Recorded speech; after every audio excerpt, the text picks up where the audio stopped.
लक्ष्मी बनी business woman और कहानी को बढ़ा दिया 2 साल आगे और 2 साल का आएगा लीप। जी हाँ दोस्तों, भाग्य लक्ष्मी के आने वाले धमाकेदार एपिसोड में जब नीलम के लक्ष्मी को कोर्ट में कह देने की वजह से कि आज हम जिस जगह पर हैं उस जगह पर पहुंचने के लिए लक्ष्मी की पूरी जिंदगी चली जाएगी, लेकिन फिर भी लक्ष्मी पहुंच नहीं पाएगी। या अपनी बेटी पारो के लिए लक्ष्मी नीलम की बातों को दिल पर ले लेगी, जहाँ पर लक्ष्मी कोर्ट में केस जीत जाएगी। तभी लक्ष्मी अपनी बेटी पारो को शहर से दूर ले जाने का फैसला कर देगी और लक्ष्मी शहर गाँव छोड़कर किसी को भी पता ना चले ऐसे सबसे दूर चली जाएगी और कहानी को 2 साल आगे बढ़ा दिया जाएगा, जिसमें 2 साल के लीप के बाद एक बड़ी कंपनी दिखाई जाएगी और उस कंपनी की मालकिन जब कार से आएगी और जैसे ही सूट बूट पहनकर कार से उतरेगी तभी वो बड़ी कंपनी की मालकिन और कोई नहीं बल्कि लक्ष्मी निकलेगी, जो 2 साल बाद लक्ष्मी अचानक से लंदन में बड़ी कंपनी की मालकिन बन चुकी होगी, जहाँ पर लक्ष्मी अपनी कंपनी में चलती हुई जाएगी। तभी न्यूज मीडिया वाले लक्ष्मी के पीछे पीछे दौड़ते हुए आएंगे और न्यूज मीडिया वाले लक्ष्मी को कहेंगे कि लक्ष्मी मैम, आपकी इतनी तरक्की का राज क्या है? आपने अपने खुद के दम पर इतनी बड़ी कंपनी कैसे खड़ी कर ली? तभी यह सुनकर लक्ष्मी को अपने पुराने दिन और नीलम की याद आ जाएगी और लक्ष्मी कहेगी बस कुछ नहीं, सिर्फ ऊपर वाले की मेहरबानी है। मैंने जिंदगी में बहुत कुछ देखा है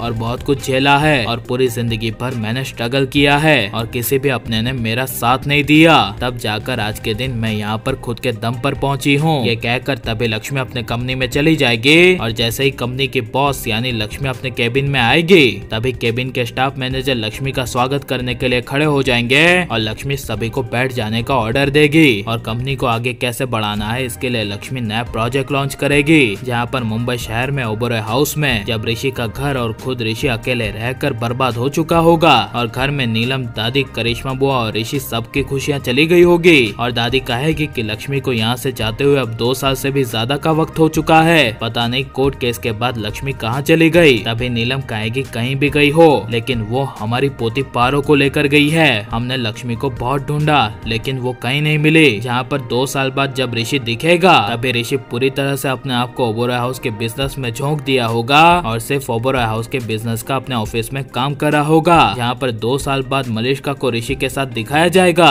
और मलिष्का जब ऋषि के पास आएगी तभी ऋषि मलिष्का को ऑफिस का काम दे देगा और मलिष्का को कहेगा मलिष्का तुमने ये काम कर दिया है क्या? जहाँ पर मलिष्का ऋषि को कहेगी कि अभी ये थोड़ा बाकी है। तभी ऋषि मलिष्का पर गुस्सा हो जाएगा और मलिष्का को गुस्से से कहेगा कि मलिष्का तुम्हें समझ में नहीं आ रहा ये प्रोजेक्ट हमारे लिए कितना जरूरी है, इसका टाइम पे खत्म होना बहुत ज्यादा जरूरी है, इसलिए जल्द से जल्द इस प्रोजेक्ट को खत्म करो और दूसरे भी नई कंपनी के प्रोजेक्ट्स पड़े हैं उसे भी कंप्लीट करना है। जिसे सुनकर तभी मलिष्का को काफी बड़ा झटका लगेगा और मलिष्का अपने मन में कहेगी ऋषि पूरी तरह से बदल चुका है, ये सब कुछ 2 साल पहले उस लक्ष्मी की वजह से हुआ था। लक्ष्मी अगर 2 साल पहले नहीं आई रहती तो ये सब कुछ आज देखने को ही नहीं मिलता और आगे बहुत ज्यादा इंटरेस्टिंग होगा जब लक्ष्मी एक बड़ी मालकिन के तौर पर मुंबई शहर में ऋषि से मिलेगी और नीलम से मिलेगी और बिल्कुल ऐसा ही आने वाले एपिसोड में होना चाहिए क्या नहीं? और आपको यह लक्ष्मी का रूप कैसा लगा और लक्ष्मी को बड़ी कंपनी की मालकिन बनना चाहिए क्या नहीं? हमें कमेंट में जरूर बताएं और हमारे चैनल को सब्सक्राइब करें।